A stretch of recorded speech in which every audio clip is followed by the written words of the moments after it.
Hi guys, welcome back to my channel. இன்றைக்கி நம்ம வீட்டில் என்ன சமையல் அப்படின்னா ஒயிட் ரைஸ், ரசம், சாம்பார். அதுக்கப்புறமா தொட்டுக்கிறதுக்காக எக் ஆம்லேட் பண்ணிட்டோம். அவ்வளோதான். இதுதான் இன்றைக்கான ஸ்பெஷல் லன்ச்சு.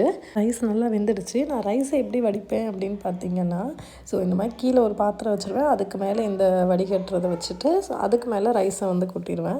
அது ஒரு 10 to 15 மினிட்ஸ்க்கு அப்புறம் பார்த்திங்கன்னா தன்னால் அது ஃபுல்லாக ட்ரை ஆகி வந்துடும்.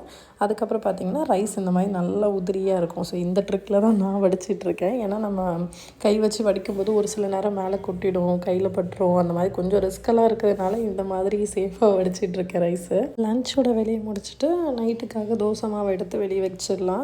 ஸோ இது வந்து பார்த்திங்கன்னா லாஸ்ட் வீக் நான் அரைச்சிட்டு வந்தேன் இல்லையா, அது 1 வீக் ஃபுல்லாக யூஸ் பண்ணிவிட்டோம். இப்போ ஃப்ரெஷ்ஷாக நேற்று மறுபடியும் அரைச்சிட்டு வந்தேன்.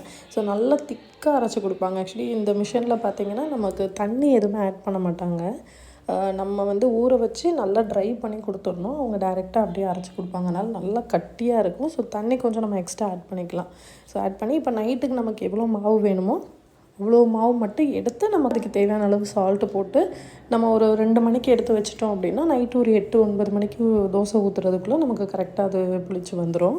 ஸோ மிச்சம் இருக்க மாவை எடுத்து நம்ம ஃப்ரிட்ஜில் ஸ்டோர் பண்ணிக்கலாம். ஒர்க்லாம் முடிச்சுட்டு அப்படியே லியான் குட்டியை ஸ்கூல்லேருந்து பிக்கப் பண்ணிட்டு வந்தாச்சு. வர வழியில் பார்த்திங்கன்னா அவர் ஸ்கூலில் நடந்த ஸ்டோரிஸ் எல்லாம் பொறுமையாக சொல்லிகிட்டே வர வேடிக்கை பார்த்துக்கிட்டே, ஸோ அவங்ககிட்ட அந்த ஸ்டோரிஸ் எல்லாம் கேட்டுட்டு அப்படியே மறுபடியும் வீட்டுக்கு வந்ததுமே சித்திக்கு பர்த்டே விஷஸ் சொன்னார். ஓடி போய் பர்த்டே விஷ் சொல்லிவிட்டு அப்புறம் கடைக்கு போய் சித்தி கூட போய் சாக்லேட் வாங்கிட்டு கிளம்பியாச்சு. அவ்வளோதான் கைஸ். அண்ட் நம்ம சேனலை புதுசாக பார்க்குறவங்க ஃபாலோ அண்ட் சப்ஸ்கிரைப் பண்ணி சப்போர்ட் பண்ணுங்கள். தேங்க்யூ.